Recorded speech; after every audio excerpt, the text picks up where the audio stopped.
Okay. All right, everyone. We are back for a really exciting one for me because this is the day we're going to talk about my baby. That baby being not my physical babies, but this baby. I'm going to go it across the screen. A year of playing skillfully. And so, in talking about the curriculum guide, a year of playing skillfully, I thought it would be great if we had an actual user, someone who went through it, used it. They're not being paid money to talk about it. I don't even have a plan. We're just going to talk about it so that you can learn. I get so many questions.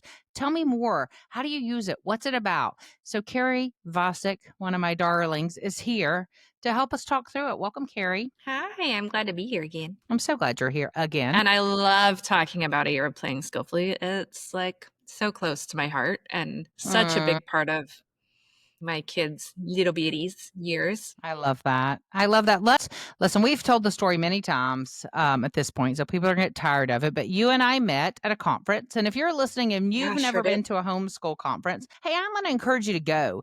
It might not be your thing to go lots of times, but I think everyone should attend at least once. So I was speaking in Texas probably 11 years ago now, somewhere around that 10, Almost. 11 years. And Keri, you tell them the story. I always make you tell it. So we're going to do it one more time. This will be the last time I think we tell it, but let's just quickly breeze Nah, I'm through going the to keep story. telling it because it's my favorite story. So I was listening to, the first session I was in, don't make this mistake, was about like homeschool policy because I thought that's where you started homeschooling, and That's that's hilarious. a mistake. And then I had the fortune of sitting in on just happening upon your session, and I like ended up in tears.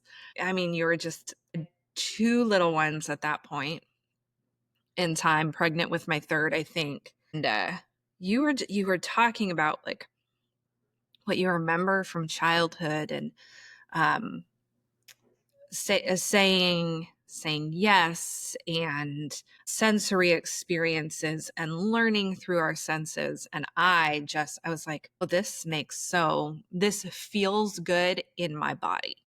Mm, Though I was in tears, it was like I knew this was what we needed, and this being that play-based model and you, so two different things I needed. But I came and found you at your booth after that. I think Noah was, my oldest was four. 4. Yeah, 4, almost 5. And I had all these people in my life who kept asking if he was reading. I look back at that now and I'm like, you people are crazy town Right. to Crazy town. ask a mother of a 4-year-old if your child is reading. And it came from a place now I look at it and I'm like, oh, it came from a place of competitiveness. It Mm, came from a place of my kid's reading. Is your kid reading? And I think it's just, other first time moms and kind of seeing what kids are doing, and we're all kind of trying to make our way. And I, was new to even the idea of homeschooling. Was like, he like falls apart and gets so mad when I even mention the letter A. And I think I walked up to you at your booth and I think I just walked up to you and started crying. I think you did. And told you that. And I was like, how do you, then you told me about your son who had just scored a near perfect score, like on his SAT or something, like the writing portion or something, who didn't learn to read until he was much older. And I was like, all right. And you could have been like, baby, he's 4. You're fine. But you didn't. You're like, yeah, like kids learn to read at different times. Here is my son who read much later and he's brilliant. And he's doing just fine. Um, and I asked you, I was like, okay, I hear that and I can I can trust that. And like in my gut, I knew he was okay. Mm-hmm. But I asked you, I said, I know you homeschool, but you're still in public spheres. Like you still have other social things you're doing. You're still around people. I was like, how do you quiet these other voices who would tell you he's behind? Because I'm sure you hear that. Like, how do you quiet that? And you go, what did you say? My real I said my answer? Sunday school answer. Do you want my Sunday school Yeah. answer or my real answer? Or my real answer. And I was like, oh, I want your real answer. And you go, F them. you know what's best for your kid. I did, And I did, and I didn't even know you, and I said that. That's crazy. you didn't. It was the moment I fell in love with you. Oh, That was when I decided I would keep you forever and ever. Because if I'm going to be at a Christian homeschool conference that's a little more buttoned up than I feel on the inside, when I meet someone who is just that honest, like, yes, please. And honestly, and we continued our conversation from there, but it's been the foundation of so much of my homeschool, not in an unkind way, but in I really do know what's best for my kids. I'm the one who knows them, and I can trust what I know to be true, and I can shut out those voices. They don't have to matter for me. I love that. I can Yeah. say no, thank you. I think You that don't is get a voice here. a big gift to moms. If they hear that, if we ended the podcast right now and all they heard was, you can shut out the noise of others. You can. You do know your children best. You do. To me, that's kind of the most powerful statement in homeschooling Mhm. because I Yeah. think in the world, in the, Yeah, because I mean, there's so much comparison. There's so much fear. Like, if we get down to it, Mhm. when we let those voices come in, we're really just scared. We're scared of Yeah, failing. We're scared of being judged. We're scared of, like, you name it. We're scared. It's not actually about our kid. It's actually about me. People are going to think I'm some kind of mom. People are going to think it's about me, not my absolutely. kid. After that little honest conversation we had, I remember that talk wasn't a talk where I talked about a year of playing skillfully. I'm sure, I don't remember, but I'm sure you asked about it. Is that where you first learned about the curriculum guide? Yeah, it was. I started looking at it, and at that point in life, and you didn't know this about me at that point, but we were very poor. We did not have extra. I was only at that conference because a friend brought me and like paid my way and let me stay with her, and we were living about $10 to our budget. So we did not have extra. So it was a big, like, I wasn't there to just buy whatever I wanted. So it was a big decision Mhm. at that point, and I really looked at it and knew it was something that, like, I just knew it was something that was going to be so helpful. And I was like, okay, so it's for real for ages 3 to 7. So I'm like, okay, well, I have a 4-year-old, a 2-year-old, I'm going to have a baby. At that point, I knew I wanted to have a fourth, which I did end up getting eventually. And so I was like, well, this is going to last me a long time. Like, if it's what you say it is, this is going Yeah. to last me a long time. And I talked finances with my husband and was like, all right, I'm going to do this. And trust that it's going to do for me what I think it was. It's been the single best piece of homeschool anything that I've ever purchased, because it was just not just what it was and what it did for our family, but it was just so usable. Yeah. So the the financial place of our family impacted a lot. So at that point in time, I would go through and I would look for, like, what are the activities I can afford? Mm. What are the things I can do for free? Yeah. What are the things I already have? And then what are the things, like, what are the other things that I can do for $10 a month? I'm gonna And pause that's you, but I'm going to pause you about that because I love that you said that. And that is a question that we get all the time. So I just want to take 2 seconds and show if someone doesn't know the curriculum and show them kind of what you're talking about. So in the guide, each month you get, I'm trying to show if you're on YouTube watching this, if you're listening to this, you can go watch on YouTube and see me show it. This is the monthly guide that you receive every month. You can see there it's broken down into areas. It's broken home life, social, emotional, math, science, sensory, language, literacy, outdoor, grocery gross motor, art, music, field trips. We tried to cover every area in it. And then, Keri, just what you said, though, it is not a you must do all this in 1 month. It is these are your options. These are all developmentally appropriate. These are all going to help your child work towards the next stage because we know development is a process, and 3-year-old can do it, a 5-year-old can do it, a 7-year-old can do it. And most often we hear people say their 10-year-olds are still doing it, their 12-year-olds, because it's so sensory rich. Yeah. But then go, let me move Well, 2 you seconds. can We'll go finish. through that list Yes. and pick and choose Correct. what works for you. Whether it's financially what works for you, time-wise what works for you, what you have emotionally bandwidth works for you. It really is. That's why I want to hit home that it is a guide. It is not a must-have. We know preschoolers do not need a curriculum. Yes, I wrote a curriculum. Preschoolers do not need a curriculum, but often parents need a curriculum guide. They need something to help them. And that's why we produced this. Well, and again, it kind of goes back to the fear thing.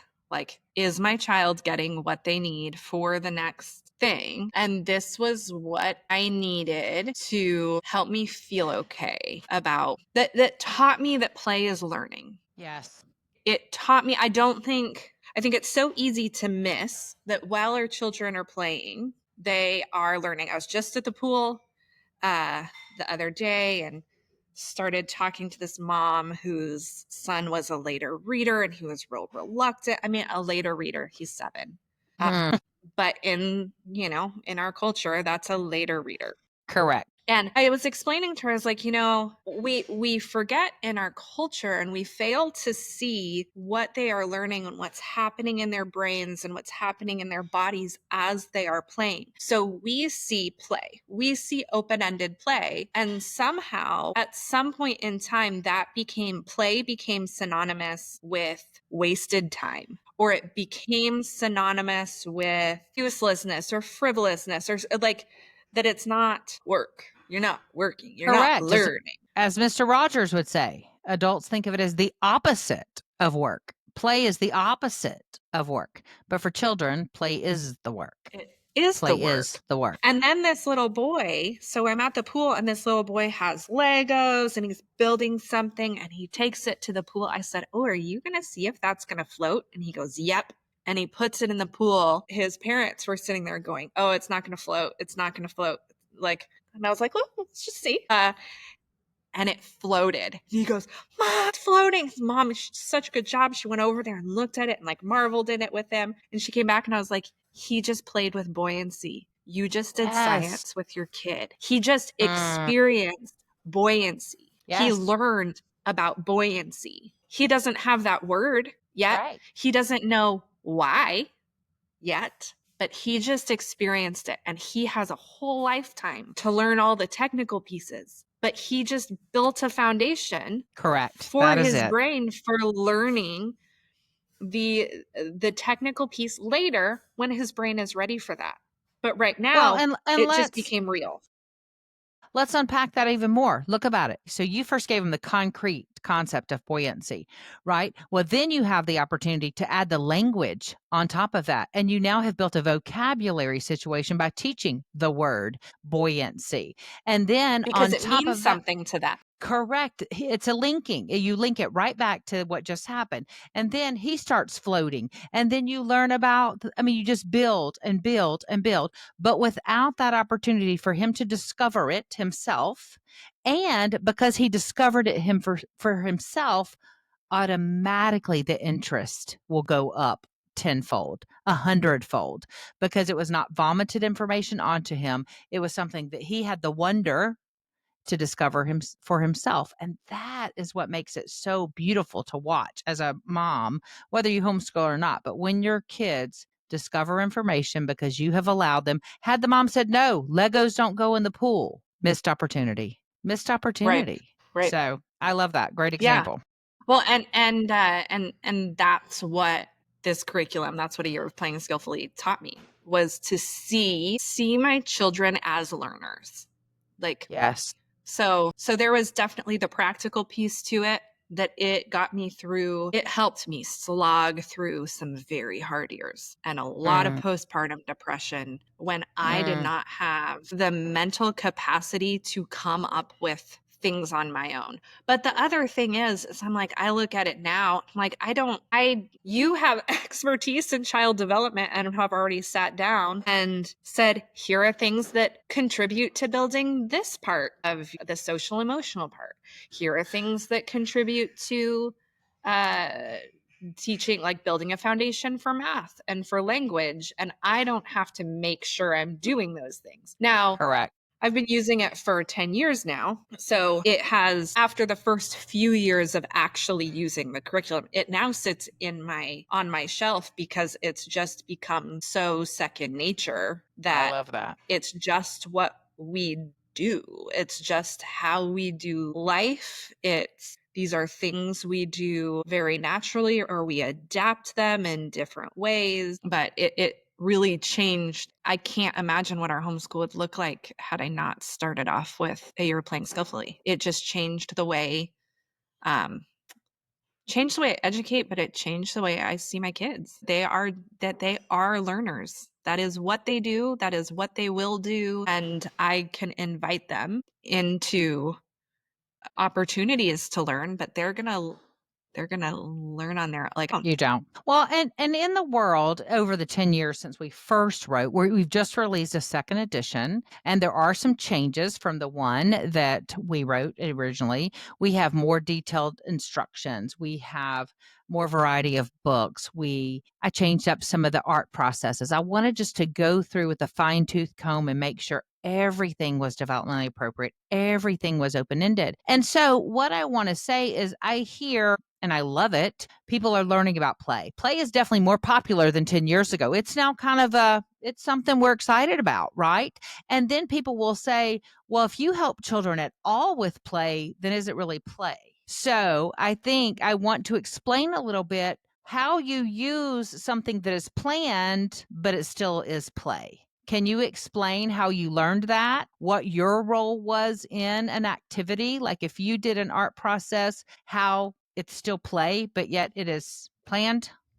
Does that make sense? Yeah, that was hard. That was hard for me because I had a second born Mhm. who turned everything brown. Mhm. And that Yeah, okay. I struggled. I Yeah, struggled with the brown and the like everything was brown.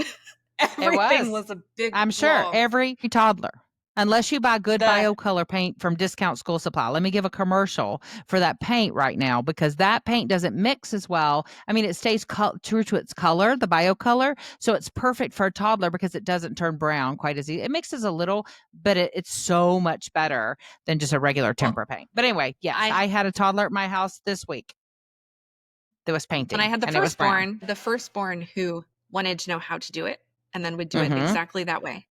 Mhm. Yep. Then second board came along and was like, forget that. I'm adding this. I'm dumping this into my paint and you can't stop me. And it took a lot. And that was a whole process. But this was part of Mhm. that process for me, was letting go of so it became less about the outcome. So Yes.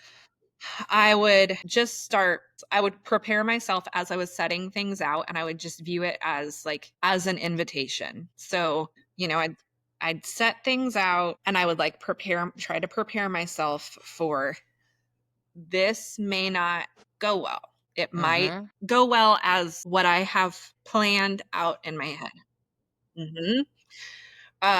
Whether that's like it ends in a meltdown or it ends up brown or it ends up on the floor, I had to like let go of that and just let it become what it would be. And um the one that my big two always would take farther, because that's what always happens too. And this is where I would say, like, yeah, there's involvement, but there's like parent involvement in everything. We're part of this family, this relationship. Like, we're there. And over time, at that time, they would like, my oldest especially would ask what he was supposed to do or how to do something. So I would maybe model it once And I'll tell you how that's changed in a moment. But I would like model it once and show them, or show them how to use like the pipettes, Mhm.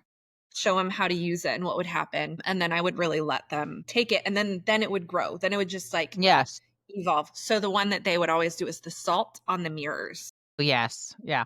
Always. Like, I actually have been thinking about doing it. They're, 10, Yeah. 13, and 15 with a 5-year-old. I've been thinking about doing it for the 5-year-old, but I'm like, I'm gonna have to get enough stuff for the big kids because they're gonna want to do it. But it would always turn into talking about rivers and tributaries, and then they would go get animals and they would put them there, and they would make trees, and then they would get sticks, and then they would get, and that one always, there was just something about it that just went and went and went. So now I've evolved in that is now when my son is playing, now when my little guy is playing, if we have friends over, whatever, and they ask what to do, instead of telling them, I always ask, what do you think? What do you think you could do? Yeah.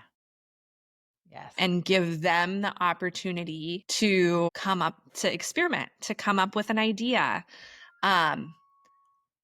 And even if it's not the thing that they're supposed to be doing, even if it's not the planned thing, like, oh, try it. You want to see what Yes. happens? Let's see what happens when Absolutely. you do that. Yes. And then maybe do you think there's another way to do it? Do you want to try anything else? So does that answer Yeah. Yeah, I think that's your it. I question? think that it does because the guide and the plan is a jumping off point. And that's where I was getting to, and that's just what you said. I want parents to hear that really all of this is just supposed to be something you keep in your side pocket that you pull out to help you have confidence as a mom, help you have an idea because I naturally get children. It's easy for me to create ideas that children will like. But even then, when I have my grandchildren here now or my own children, they would take it in a different direction every single time. And I'm a person who really is in tune with children. Well, you take a mom who came from an accounting background and that's the kids are not her gig.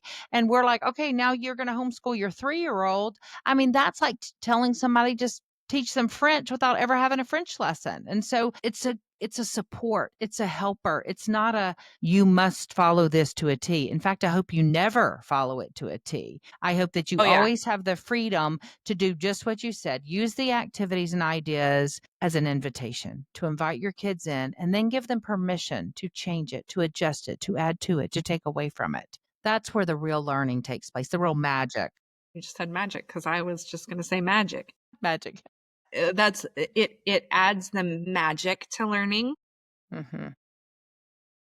We're like, we never called it school. It was just life. And they're learning whether or not we call it whatever we label it. Like Correct. again, children are learners. They are They are. learning. And it adds delight and magic. I think it's for the parent as much as the child, like the memories that I hold from this curriculum because of this curriculum are incredible. Okay. So I have this memory of this day where I put all their snacks in little baggies and hid them around the house and told them that they were bears. And we talked about bears foraging for food and going into hibernation. And they spent the entire day foraging for their snack and building dens. And I sat in the chair because I was tired, breastfeeding the baby, sleeping when I could. And they were being little bears. And it was the sweetest, sweetest thing. It Mm, helped me to delight in days that were hard, honestly hard to delight in yeah. because I had 3 little ones and postpartum that I Yeah. didn't know was postpartum. Yeah.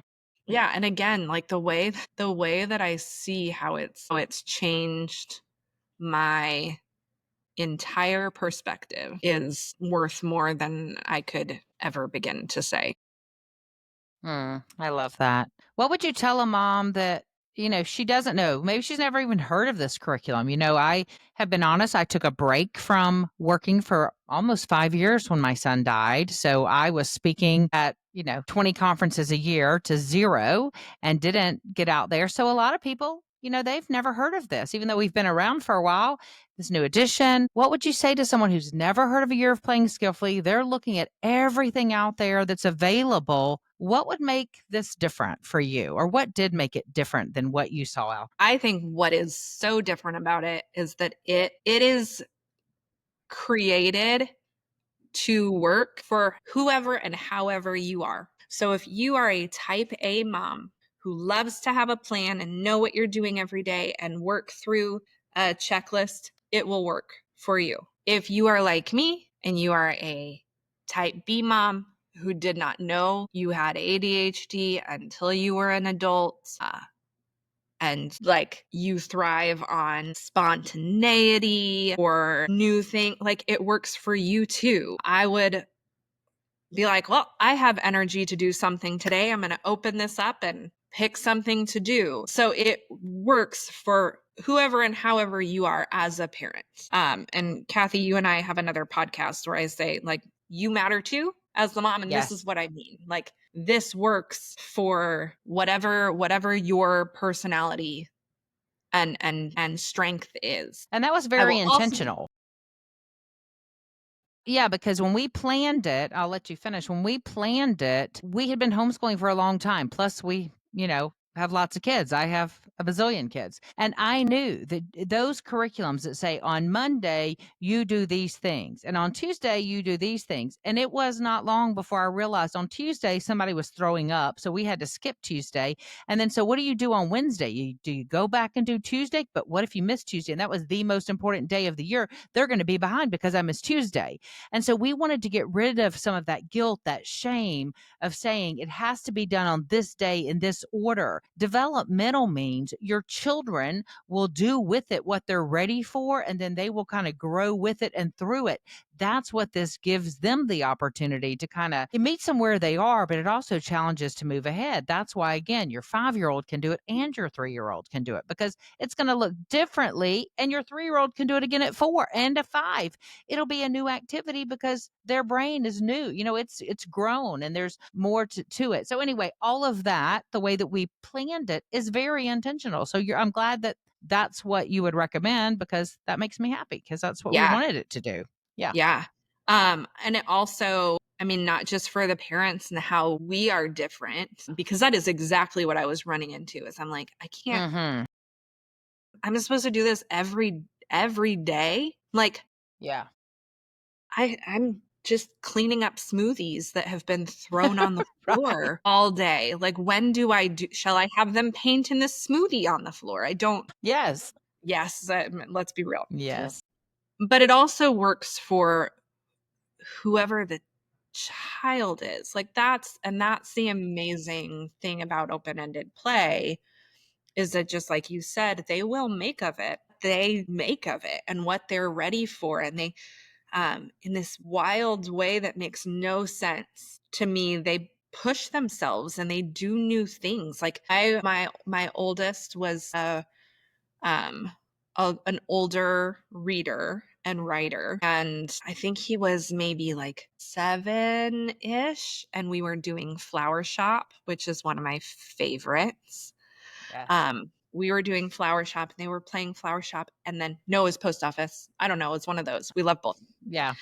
Uh, he got out, I had the easel out and he wrote, like it was Flower Shop. He wrote like flowers on it and put prices. And I just about squealed. Like I was trying to be so cool about it and not freak out. But I was like, he just wrote a word without Yeah. without my prompting, without like You're threatening. he was writing things and then he started writing like tickets and I was like, hold the phone. What is happening here? And I like just Mm. watched this thing happen in front of me that was I was like, this might never happen. We might never write a sentence. And how is that? He's fine. He came to me yesterday. He goes, Mom, can I watch a documentary? I really don't know how, like, why the stock market crashed. And I'm like, to start the Great Depression. And I was like, yeah, sure. Go. Okay. Go research Yeah. that. Let Yeah. me know. Mhm. report back. Yeah. Yeah. Right. Yeah, Write a paper for me. he's a Yeah. delight. It's And he incredible. still Well, what still doesn't like to write. It's still it's a he's always had a harder time with things that go slower than his brain does. His brain goes really, really, mm, really fast, and he doesn't wanna slow down to do other mhm. things. So we that is still something we work on. But again, the foundation that you're playing skillfully gave me was like, it's okay. We will get there. It's at his like in their own time, at their own pace, and they will get there and they will do it. And Yeah. it is magic. It is magic. I think that for me, homeschooling, those aha moments, the magic of those aha moments, that was probably one of the sweetest times in our day when I saw it click. I mean, because it is almost you almost can physically see their brain just get it, and you're like, much like you're like, "Holy cow!" Like I know it, and I have told people that, but oh, it actually worked. Like, oh wow, I just went, yes, it worked. So that is delightful. So in it, we include social emotional stuff because emotional intelligence is something I want parents to be intentional with. I want them to understand how play can help children process emotion and how play teaches them to navigate relationships and can strengthen interpersonal relationship skills. And it's something that we have to be intentional with, even though, yes, our kids are learners, but they do need some guidance, if you will, on developing these social skills and their emotional intelligence. Did you find that it was helpful? For me, the biggest thing that I saw was how they would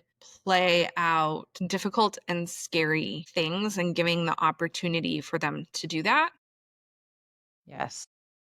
So, like before this curriculum and really meeting you and learning a lot of things, I we had a very scary situation in our neighborhood and Um, my daughter was very scared. We had to end up moving, but she just was really scared about it. And I would just like kind of shut it down. Like, we don't need we're safe now.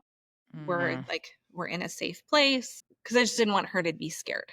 And Mhm. so through this curriculum, I saw and from you learned how kids play things out in a way that where they actually learn and believe and internalize that safety. Right. The difference was um, after this, I've probably been using it a year to 2 years when we were hit by Hurricane Harvey.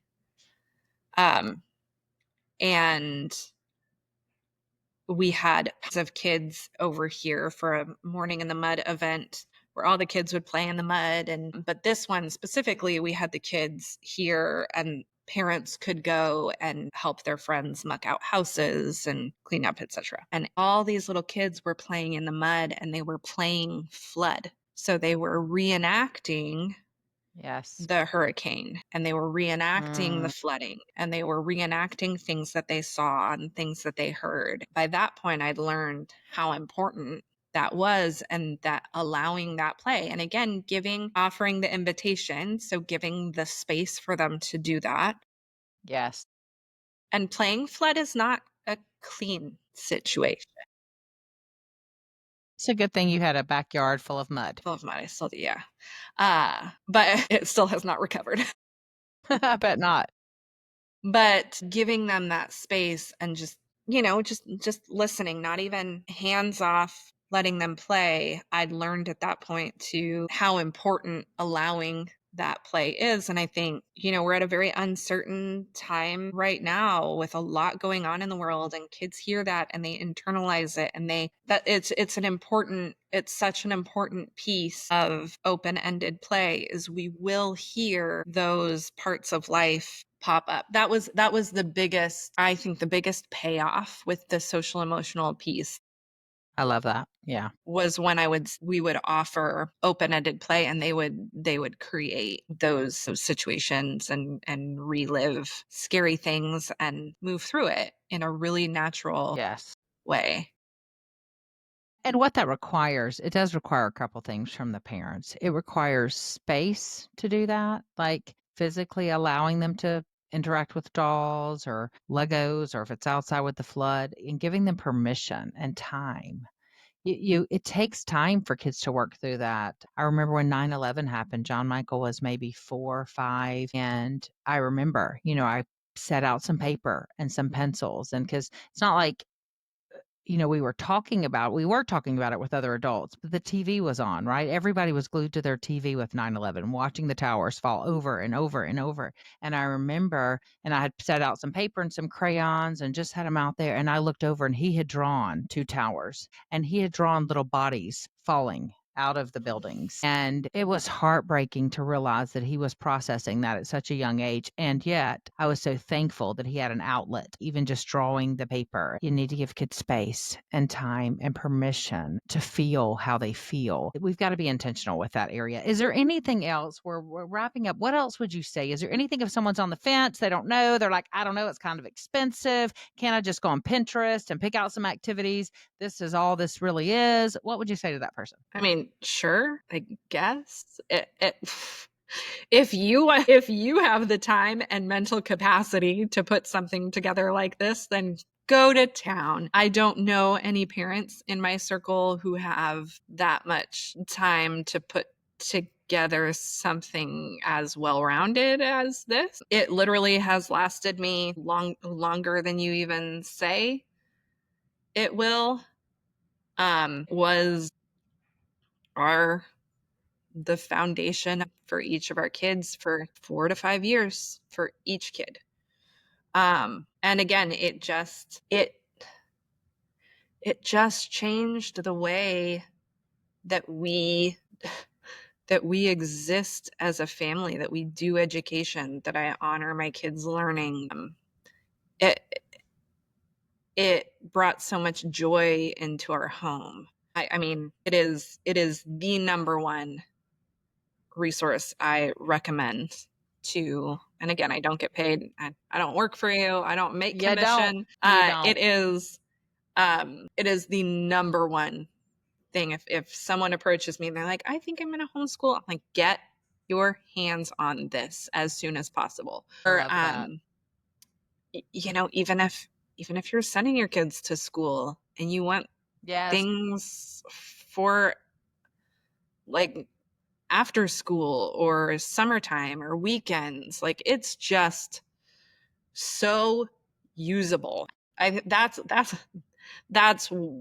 my favorite part, is that it is usable, it is not intimidating. It will make you feel like you will feel confident as a homeschooling mom of young ones. You won't want to pull out your hair. I mean, you I might. love that. Let's be You real. might. Hey, I want to finish up with a couple things about the new edition. We did make this one spiritually neutral, by the way. The first edition had some Bible verses, didn't have a lot, but we took those out because we wanted every family to feel that it is something they could get their hands on. We wrote a separate faith guide. We also put in a co op guide. If you're in a co op, a micro school, we did add a little guide for you. It's all on the website for free. Those 2 guides, faith guide is free, and the co op guide, you just have to go get it at the store for $0. The other thing we did is we added more books, and I wanted to close with, in September, we did add this little Dolly book here written by you and your cousin. Yeah. So I love that. So Kisses from Space made it in for September because it was the wonder and Yay. world. And that is a book that fits right into that theme. And so thank you for writing such a great children's book that I wanted to put it in here. Thanks for And I putting love it it. in. So I was excited to do that. So thank you. I hope that this gives parents a look inside of what this guide can do for them and their family. And I Yeah. love the way that And you I'm really explained it. happy. I mean, Kathy, you can in show notes or whatever drop my Instagram handle. I'm I Keri, will. KERI_Vasek at VASEK on Instagram. And you can reach out to me there. I'm happy to answer any questions as a I'm not getting paid person who loves this curriculum. And if you want to pay somebody, you can pay me. I do have mentoring sessions and I will meet with you, but unfortunately, you do have to pay me on the website. But Keri, that is so kind that you would offer that. Love having you today. Thank you for being here and giving your opinions. Thanks. Thank you so much for listening to the Play Skillfully podcast. Don't forget to follow us on your favorite listening platform. Check out our products at kathyeggers.com. And if you want to save 10% on your first order, put in the code PS podcast at checkout. And lastly, find a way to say yes today.